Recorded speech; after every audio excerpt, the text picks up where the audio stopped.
Hello and welcome to this video for Theme 3 of A-Level Business. This one is on critical path analysis and it is the second video for critical path analysis, so please make sure you've watched and made notes on the first one before you watch this one. So what do you need to be able to do? Well, first you need to be able to calculate the ESTs, LFTs and float on a project, and I'll show you what those things mean in a moment.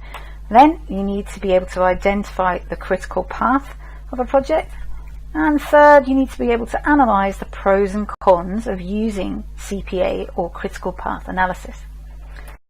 So just to remind you, this is the project that we were looking at on the previous video. A project is launching a new product, and in the previous video I showed you how to construct a diagram, a network diagram, to represent all of the information in this table here, to show the tasks, to show their duration and to show the order that they had to be done in. And now I'm going to show you how to fill in the diagram to get useful information from it.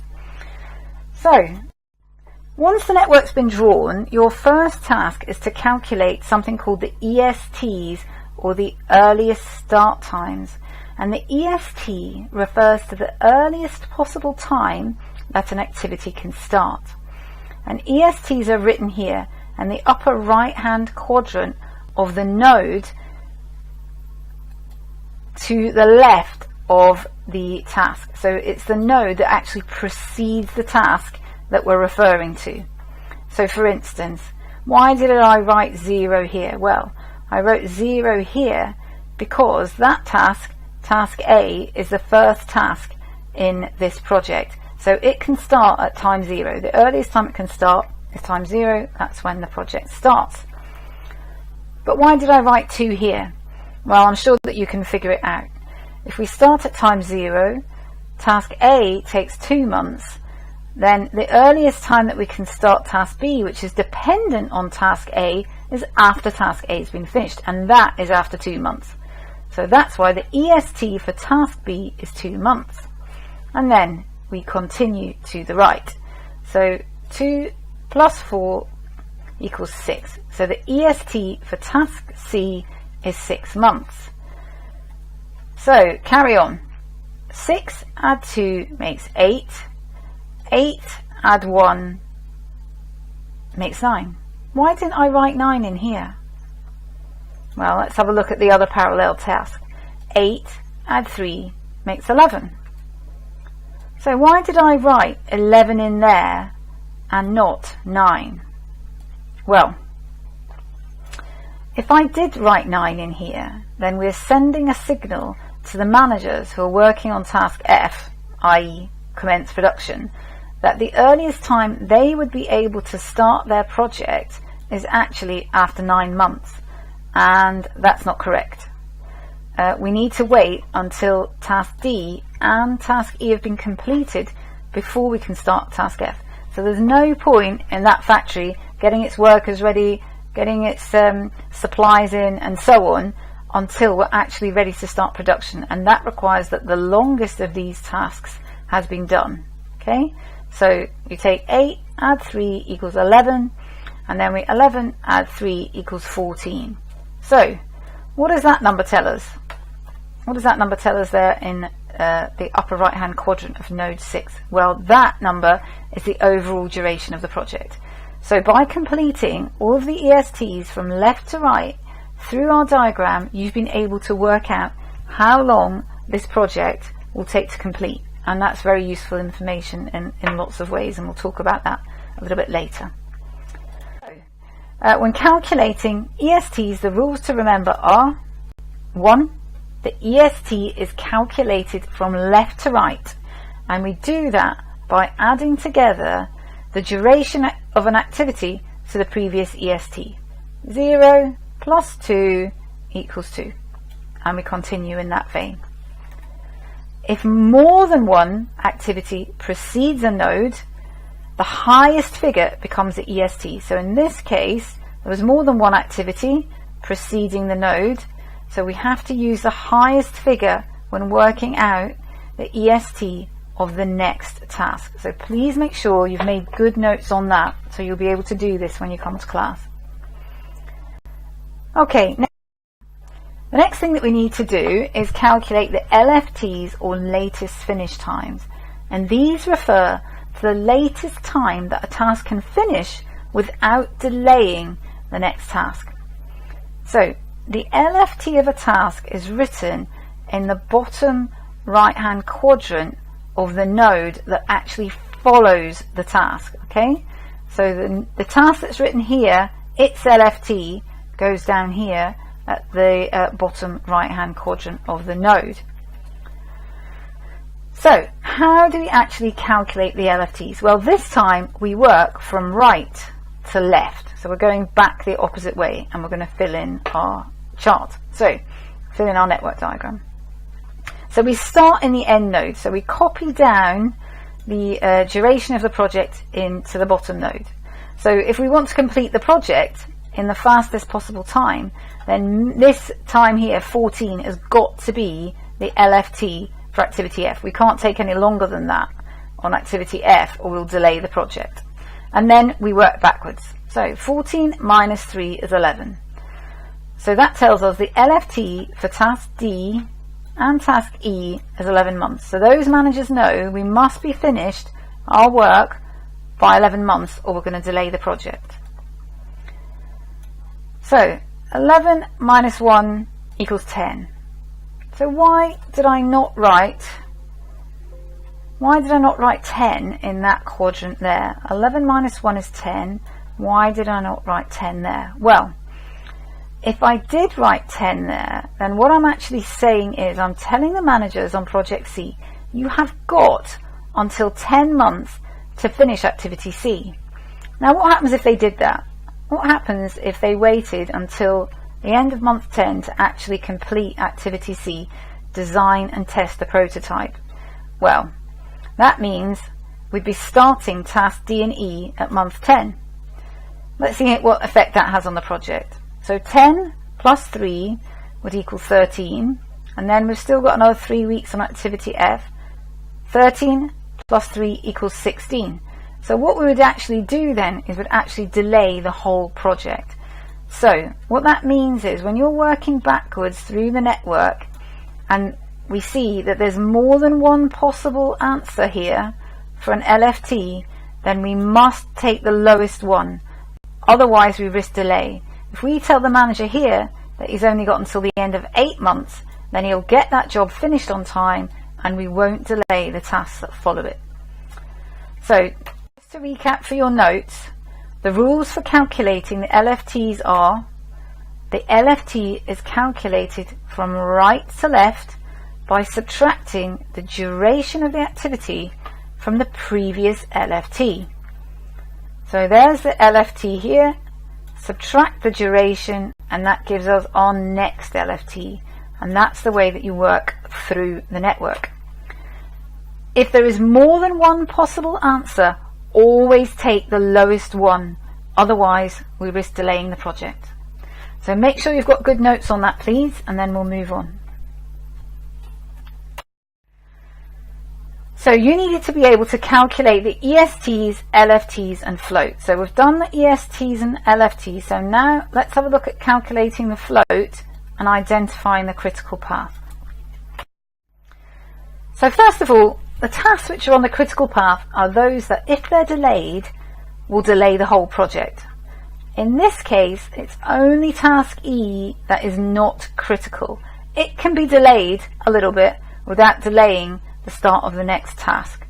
And all the other tasks are critical, and they're marked with this line here that you can see on them to indicate that these are the critical tasks, and this one isn't because it's not critical. Now, calculating the float. So float is spare time that arises between the completion of an activity and the starting time of the next activity. And tasks which are critical, like most of these ones here, they have zero float. In this case, only task E has float, and you can probably see that the spare time on task E is 2 months. Officially, the way that it's calculated is by subtracting the by taking the LFT for a task, So for task E, the LFT is 11. Take the LFT from a task, and then subtract the duration of that task, and then subtract the earliest start time. So just for the sake of your notes, float equals LFT minus duration minus EST. And for task E, our only task with float in this network, it's 11 minus 1 minus 8.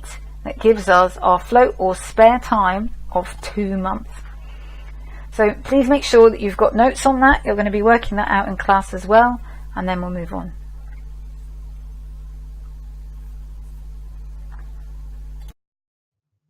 So until now, you might have got the impression that the ESTs in a node are always the same as the LFTs, and this is not always the case. So let's take a look at an example to illustrate that. So let's say our business needs to complete 2 additional tasks before they can launch their product. They need to complete task G, which is to design logo options, and that can begin when task A has been completed. And they also need to complete task H, select product logo, which can be begun when task G has been completed. So let's add these to our network. Here we are. So what we need to do now is work out the ESTs and the LFTs for these tasks. So let's start with task G. Well, we know the EST for task G, that's 2 months, because task G can start when task A has been completed. So now we need to work out the EST for task H. So 2 plus 2 equals 4. So the LST for task H is 4 months. And let's just check that adding this path to the network doesn't actually delay the duration of the project. So 4 plus 1 equals 5. No, this path is shorter, so the duration of our project is still 14 months. So now we need to work backwards and work out the LFTs. So 14 minus 1 equals 13. So the LFT for task G is actually 13 months. And that tells us that there's a little bit of float there, isn't there? You can delay task G quite a bit, and it still won't impact on the overall duration of the project.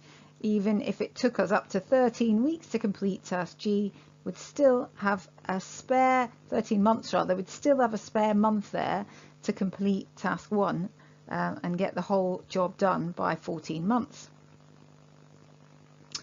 So one other thing to note, the critical path through the network is where the ESTs and the LFTs are the same. So you can see in these nodes, the ESTs and LFTs are the same, and that tells us that that's the critical path through the network. Here, these ESTs and LFTs are not the same, so that path through the network is non-critical. But bear in mind that just because the ESTs and LFTs are the same doesn't mean that all tasks would be critical. We need to bear in mind that actually it's the longest path through the network that is critical. So if we look here at nodes 4 and 5, we can see that there are 2 different paths through the network. There's the long path via task D, which takes 3 months, and there's the short path via task E, which only takes 1 month. So clearly it is task D that's critical and not task E. Okay, so what you needed to be able to do was calculate the ESTs, LFTs and float and identify the critical path. Hopefully you'll be confident doing those things now, but you'll have plenty of practice in class to make sure that you are. Now we need to analyse the pros and cons of using critical path analysis. So make sure that you write these down, please. What are the benefits of using CPA? Well, first of all, actually identifying the critical path and knowing the float helps to speed up the time taken to complete a project. And sometimes being the fastest might give you a source of competitive advantage with customers. Secondly, it helps to speed up product development. If we can use CPA to plan product development, we should be quicker at getting products onto the market, and that can give us a first mover advantage, which, as you know, is important in establishing customer loyalty.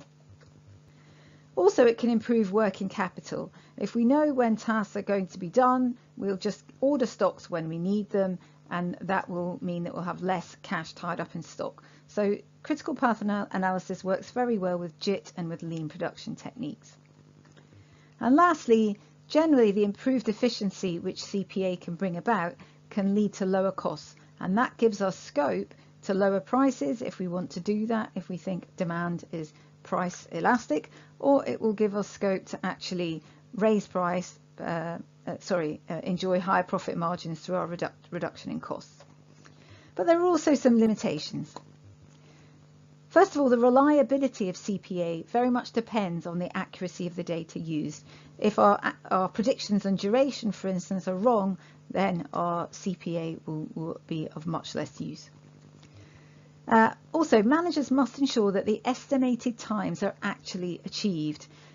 We might set these targets, but they might be difficult to achieve for various reasons. So management will be involved in perhaps dealing with improving employee motivation, negotiating with trade unions to make sure that these goals can be achieved. Also, bear in mind that estimates are vulnerable to outside events. For instance, if there's a problem with a supplier and there is a delay in delivery, then that will hold up the project and there'll be consequences at every stage. So those were our objectives. Hopefully you have achieved those things. If there's anything you're worried about, any questions you've got at all, please write them down and you can ask them when you come to class. Thank you very much for listening.